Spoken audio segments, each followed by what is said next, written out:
এখন বাজে সকাল ১০টার মতো। মিষ্টিকে ব্রেকফাস্ট করানোর পরে এবারে আমরা খাবো সেইজন্য রুটিটা গরম করতে দিয়েছিলাম। কিন্তু এসে দেখছি বসিয়ে দিয়ে একটু বাইরে চলে গিয়েছিলাম, সেইজন্য এসে দেখছি পুরোটা জ্বলে গেছে। তো উপর থেকে বাদ দিয়ে তারপরেই খেতে হবে।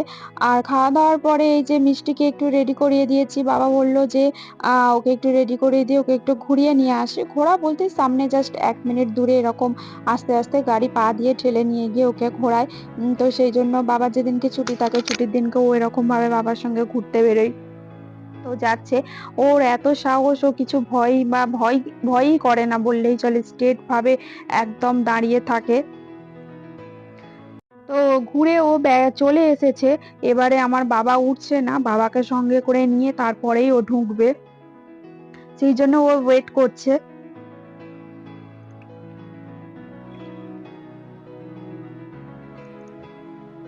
বাবাকে সঙ্গে করে নিয়ে তবেই ও ঢুকলো। ও যেটা বলবে সেটা করতেই হবে।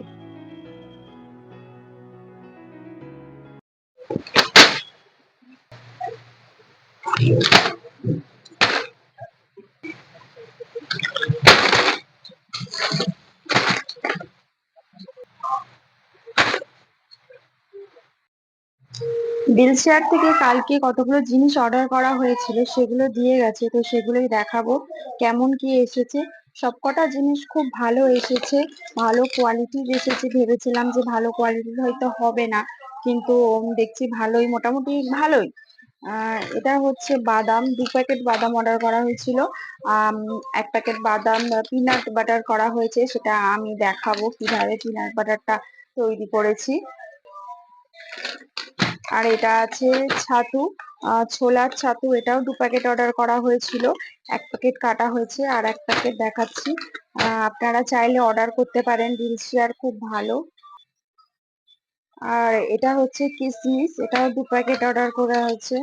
আর এটা হচ্ছে ওটস, এটা ইনস্ট্যান্ট রোলেড ওটস আছে। এটা 1 কেজি পাউচ আছে। এটা ওটস আছে, 1 কেজির প্যাকেট আছে। এটা ইনস্ট্যান্ট রোলেড ওটস আছে। আমি মিষ্টির জন্য সাধারণত কুইকার ওটসই অর্ডার করে থাকি। তো এই ছিল কি কি বিলশিয়ার থেকে এসেছে দেখিয়ে দিলাম। আর হ্যাঁ, আর একটা সাবুর প্যাকেট ছিল বড় দানার, যেটা খোলা হয়ে গেছে, সেই জন্য দেখানো হলো না। তো আজ আমি দেখাবো বাড়িতে কিভাবে পিনাট বাটার করতে হয়। পিনাট বাটার বানানোর জন্য প্রথমে এরকম বাদাম দরকার আমাদের। বাদামটাকে প্রথমে হালকা করে ড্রাই রোস্ট করে নিতে হবে। হালকা বলতে গেলে খুব বেশিও ড্রাই রোস্ট করা যাবে না, আর খুব কমও করা যাবে না। একদম যেন একটু ক্রাঞ্চি ভাব মতো হয়ে যায় ততক্ষণ পর্যন্ত ড্রাই রোস্ট করতে হবে। খোসাটা আপনারা ছাড়াতেও পারেন, নাও ছাড়াতে পারেন, কোনো প্রবলেম নেই। তো মিক্সারে এরকম ভাবে 2 থেকে 3 বার ঘোরানোর পরে এরকম হবে, কিন্তু 2-3 বারে হবে না। এটা করতে প্রায় আধ ঘন্টার মতো টাইম লাগবে। টাইম নিয়ে একটু সময় হাতে নিয়ে পিনাট বাটারটা বানাতে হয়। তো এতে আপনারা চাইলে একটু মধু আর চিনি অ্যাড করতে পারেন। আমি একটু মধু আর চিনি অ্যাড করেছি। দেখুন এটা অনেকবার, প্রায় 7 থেকে 8 বার ঘোরানোর পরে মিক্সারে এরকম একটা স্মুথ তৈরি হয়েছে বাটারের মতো। যখন হবে তখন বুঝতে পারবেন যে ফাইন পেস্ট হয়ে গেছে, মানে এটা পিনাট বাটার রেডি হয়ে গেছে। দেখুন কিভাবে পুরো একদম দোকানের মতো পিনাট বাটার হয়েছে। যেহেতু বললাম বাবা বাড়িতে আছে, তো সেজন্য মা বলল কি রান্না করব, বিরিয়ানি বানাই। তোর বাবা অনেকদিন পরে ছুটি করেছে।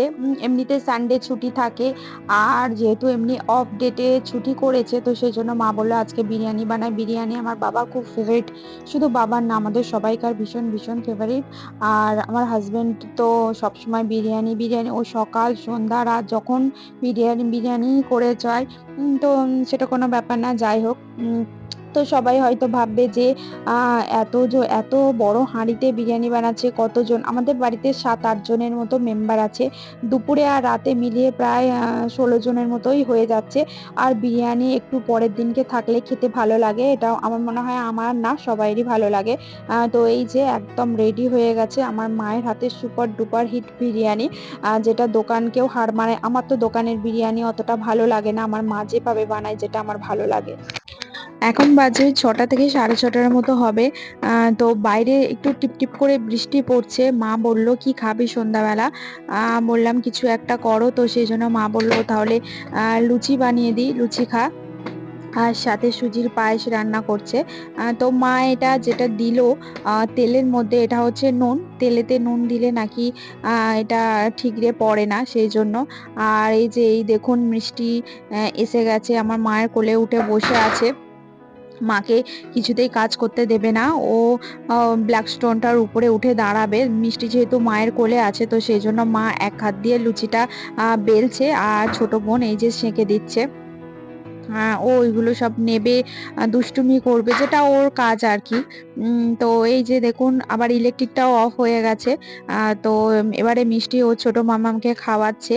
ও বলছে, "আমি খাবো না, আমার খাওয়া হয়ে গেছে, তুমি খাও।" ও যত বলছে তুমি খাও, ও তত বেশি করে ও ছোট মামামের মুখের মধ্যে ঢুকিয়ে দিচ্ছে আর দুটো দাঁত নিয়ে হাসছে।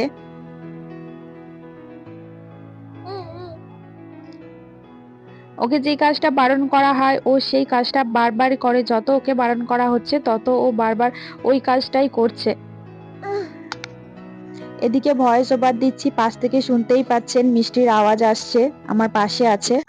এখন বাজে 7:30 থেকে পৌনে 8টার মতো হবে। বিকালে একটা মিশো থেকে পার্সেল এসেছিল, যেটা ওপেন করা হয়নি। ইলেকট্রিক আসার পরে আমি এটা ওপেন করছি। একটা জুতো অর্ডার করেছিলাম। অনলাইন থেকে অনেক কিছুই অর্ডার করি, কিন্তু জুতো কখনো অর্ডার করিনি। এই ১ম বার জুতোটা অর্ডার করলাম। ১৭০ টাকা বা ১৬৭ এরকম টাকা নিয়েছিল। কিছু একটা হবে, এরকমই নিয়েছিল, এর থেকে বেশি নয়। তো জুতোটা দেখছি ভালোই এসেছে, খুব খারাপ না। টাকার তুলনায় জিনিস ঠিকই আছে। আর এখন ফ্রিজটা দিতে এসেছে বলতে গেলে এক্সচেঞ্জ করতে এসেছে। যেহেতু আমাদের ফ্রিজটা একটু প্রবলেম হচ্ছিল, তো দোকানে বলা হয়েছিল এটা এক্সচেঞ্জের জন্য। তো এটা অ্যাপ্রুভাল হয়ে গেছে, সেইজন্য আমাদের আগে যে ফ্রিজটা ছিল, আগে বলতে গেলে যেটা নিয়ে এসেছিলাম, সেটা দিয়ে নিয়ে যাচ্ছে। আর ওরা সঙ্গে করে একটা নিয়ে এসেছে, সেটা দিয়ে যাচ্ছে। তো এরকমভাবে জিনিস এক্সচেঞ্জ হয় না, যেহেতু একবার নেয়া হয়ে গেলে। কিন্তু যেহেতু আমাদের সঙ্গে যেখান থেকে আমরা নিয়েছি দোকানদারের সঙ্গে ভালো রিলেশন আছে, সেজন্য এটা চেঞ্জ হলো। এখন বাজে ৯টার মতো রাত। তো এখন একটু ফ্রি আছি, তো সেইজন্য ভাবলাম একটা ড্রেস বানাই। যেহেতু বাড়ি চলে যাব, বাড়ি গিয়ে তো করা পসিবল হবে না। সংসারের কাজ করে মিষ্টিকে সামলে তো একদমই পসিবল হয় না। তো সেইজন্য ভাবছি করব। এই যে দেখতেই পাচ্ছেন মিষ্টি কি করছে। মিষ্টি আমার কাপড়ের উপরে এসে বসে আছে, আমাকে কাজ করতে দেবে না। আমি কেন, যে কেউ কোনো কাজ করুক না কেন, ওর মনে হয় যে তার মাঝখানে গিয়ে আমি বসি, মাঝখানে বসলে ওর ওটাই আনন্দ। তো ও সেই কাজটাই করছে। আর কিছুতেই উঠছে না। যতই তোলার চেষ্টা করছি তত বেশি। দেখুন কি ভদ্র মানুষ, পা মেলে এসে বসে আছে, যেন কিছুই জানে না, এরকম একটা ভান। তো যাই হোক, যখন থেকে আমি প্রেগন্যান্ট ছিলাম তখন থেকে আমার কাজটা করা হয়নি। কাজ করিনি, কাজ করা স্টপ করে দিয়েছিলাম। সি-সেকশনের পর তো একদমই পসিবল হয়ে ওঠে না কাজটা করা। উম যেহেতু এখন ভালো হয়েছে, সেইজন্য ভাবছি কাজটা একটু স্টার্ট করব। কারণ সব মেয়েদের একটা, যতই হাসব্যান্ড থাকুক না কেন, আমার মনে হয় নিজের টাকা খরচ করে যে আনন্দ বরের টাকাতে সে আনন্দ পাওয়া যায় না। নিজেরটা নিজেরই হয়, নিজের ইচ্ছা মতো খরচ করা যায়, কোনো বাধা নিষেধ থাকে না। তো যাই হোক, কি কাজ করি আপনাদের একটু জানিয়ে রাখি। তো একটা অনলাইন বিজনেস করি আমি। ওয়েস্ট বেঙ্গলে সব জায়গায় ড্রেস কোরিয়ার করি। ড্রেস বলতে গেলে গাউন কোরিয়ার করি, ওয়েডিং গাউন, ফটোশ্যুট গাউন, তারপরে মেকআপ আর্টিস্টরা যে গাউনগুলো নিয়ে আ স্যুট করে, ওই ধরনের গাউনগুলো, ব্রাইডাল গাউন, বল গাউনগুলো বানাই আমি। যেগুলো সব জায়গায় কোরিয়ার করা হয়। তো এটাই কাজ আমার। আ যেটা অনেকদিন হলো, প্রায় ১-১.৫ বছর হলো করিনি। আম আর এখন তো করাই পসিবল হয় না। দেখতেই তো পাচ্ছেন মিষ্টি কি করছিল। এখন যেহেতু মিষ্টি একটু বড় হয়েছে, তো ভাবছি কাজটা এবারে শুরু করব। তো যাই হোক, অনেকগুলো কথা বললাম। এবারে নিজের ড্রেসটা কাটিং করে রাখছি। কাটিংটা করে রাখলে কি হয়, তাহলে আমার বোনকে বললে ও একটু বানিয়ে দিতে পারবে। আর আমার পক্ষে তো করা সম্ভব হয় না। মিষ্টি তো করতেই দেবে না। মেশিনের উপরে উঠে বসে থাকবে। আমি করলে না, আমার বোনেরাও করলেও মেশিনের উপরে উঠেও বসে থাকে, কাউকেই কাজ করতে দেয় না। ও এ বাড়ির হচ্ছে গুন্ডা।